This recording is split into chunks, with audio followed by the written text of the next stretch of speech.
Hello and welcome back to another take on Helldivers 2.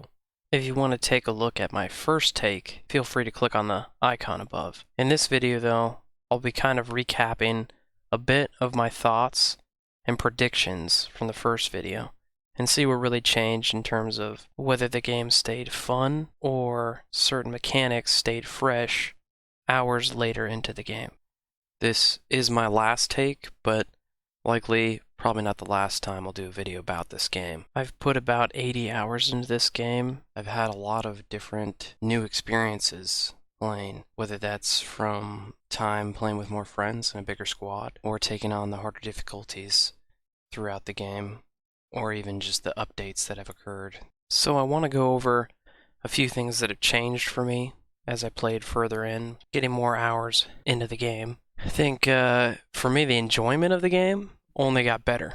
As the difficulty increased, the need to learn new strategies and to bring in more friends to help was something that only enhanced the game. Once you get past around, I would say, hard difficulty, it becomes quite difficult, if not almost impossible, for someone of my skill level to be able to complete these missions by yourself without utilizing the little bit of stealth mechanics they have in the game. So having other people in there not only made it more fun, but made it possible to really get to those higher level experiences. But also having more people meant a lot more opportunities to play. Before, it was just a couple hours at the end of the day, but once I had other people on the team, it started to become more of a regular playing occurrence, which sped up progression a lot more than I expected, and it did make some of the more repetitive aspects of the game stand out a bit more. It was also really fun using trial and error to figure things out without just looking things up on the internet, just kind of trying to problem solve issues on our own, whether that was what stratagems we should be using that are most effective and how to kind of synergize utilization of different stratagems at the same time. Not all going in with the same build was an interesting process. After getting about 30 to 40 hours into the game, started getting more friends in and started playing on difficulties above hard. That started to make things a lot more interesting. I ended up making my way all the way up to unlocking Hell Dive difficulty, but never really played more than one match in that difficulty. I didn't feel like there was a whole lot of major increased benefits to doing that over impossible difficulty. So I kind of stuck in that area so that there was a level of difficulty and enjoyment without so much chaos that you just want to quit the game.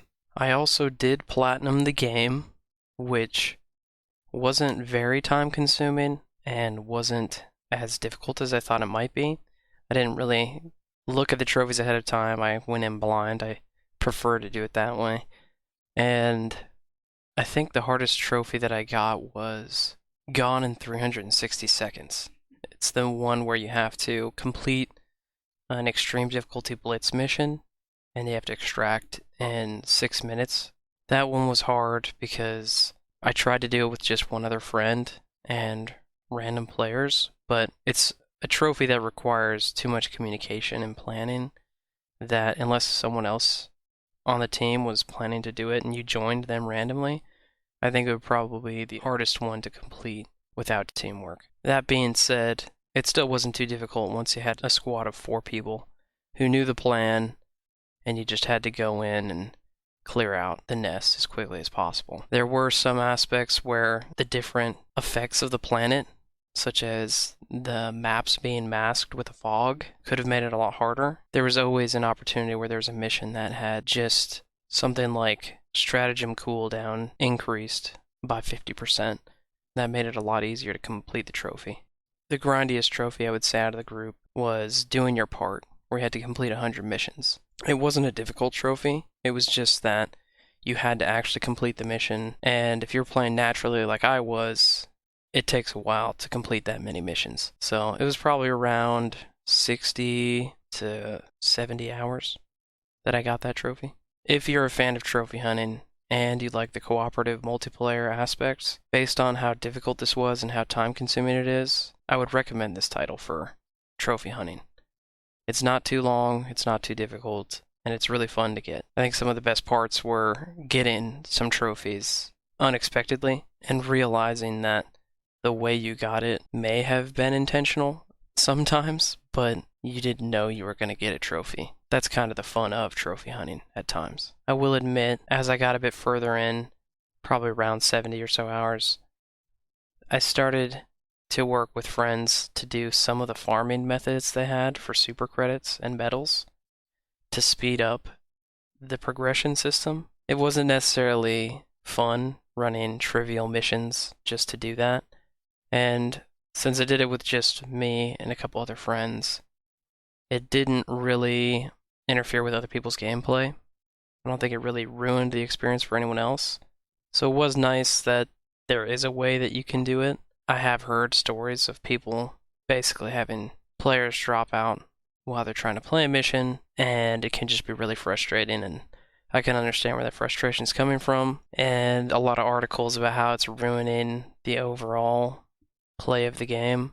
I think that's true of any multiplayer game that you're going to play. Things like that will come up.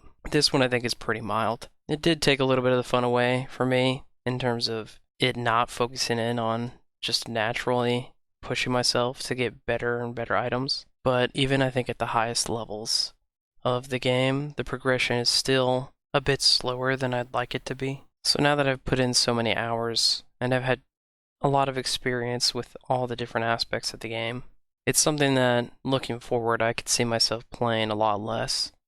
As new content comes in, I might join up with the same friends or new friends to play as that new stuff comes in, such as new enemy factions, new weapon builds, new stratagems coming in. That kind of stuff would definitely bring me back, but I don't know that it'll hold like the way it did initially playing the game. I hope that it does, but I feel like the speed at which content would have to come out would be kind of fast. It would have to be a couple of new bits of content, maybe twice a month, for it to really hold my attention for a long period of time without any gaps of me not playing the game. And it's not like I'm saying that the game isn't fun anymore, that it's lost that excitement that I found when initially playing it, but I feel like it's just that progression has slowed down.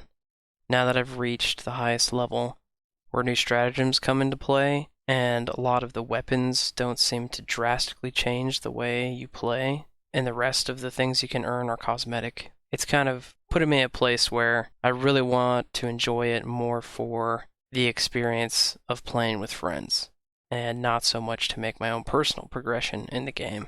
But it is definitely still a game that I could see myself coming back to for years to come.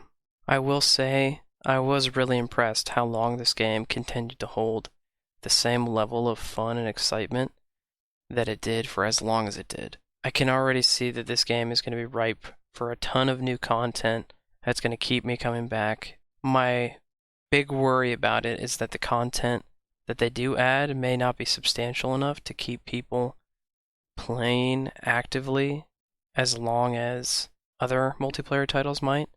I feel like others may draw people's attention away from this title, and it could be kind of forgotten if there isn't new enough and big enough content coming in on a regular basis.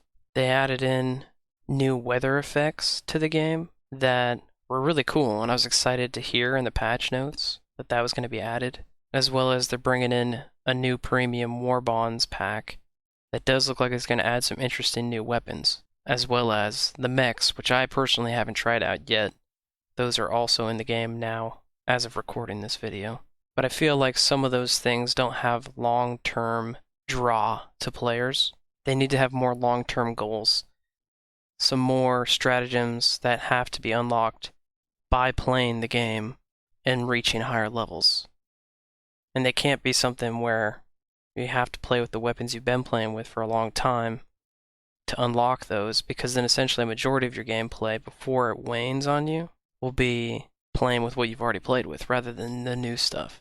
So it should be quick earning of new items, but having the best new items be something you have to play longer for. I think also seeing a lot of new changes that were made in the game in the latest patch notes gave me more of an idea of how they can keep the game fresh without having to add a ton of new content. buffing and nerfing different builds so that players can experience different ways to play and still kind of have that powerhouse feeling could keep the game interesting in between new content being added. But just as a note to the developers who made a big mistake, if you ever nerf the personal shield or railgun, people will go to war with you. I say that in joking, and that might be a topic I address in a different episode about how a community's opinion about something shouldn't really affect a developer's choice to change a game, to continue to try and make it fun for more and more people. Definitely something that would take too long to talk about in this video. So that's my last take on Helldivers 2.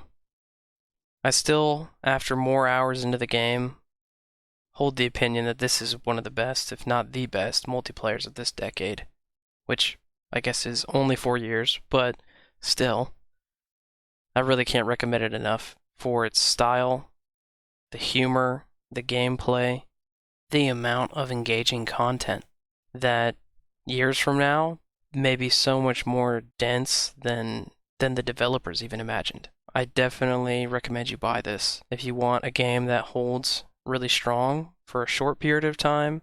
If you're willing to just play it for a bit and move on, it's not a full-priced game. It's only $40. And it also holds up for long-term play. The evolving war campaign week to week seems really interesting if you're really wanted to dive into those little details and really experience that almost evolving narrative. That's definitely something that is unique to this game and worth checking out. If you're the kind of person who burns through a game and constantly needs a ton of new content to play, it might be kind of difficult right now, as they're still building up more and more stuff. I think there's tons to come, and it could easily be one of those games that you could play season to season and really have a lot to work with, but otherwise it might be something that's a bit of a shorter experience. So I know this video is a bit shorter, but really it's supposed to be just my second take on a game after having put in more hours to see what maybe I was wrong about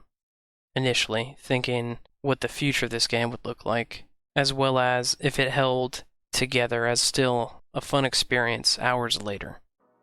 So I didn't really dive into a ton of new aspects about the game or analyzing too much about the mechanics that did exist, particularly with this game. I think what I had to say in the first take carried over still into the last take. So once again, I want to say thank you for giving this video a watch or a listen. And if you enjoyed what you heard, please leave a like and feel free to just hit that subscribe button if you want more of my content. And as always, keep on gaming and keep on creating.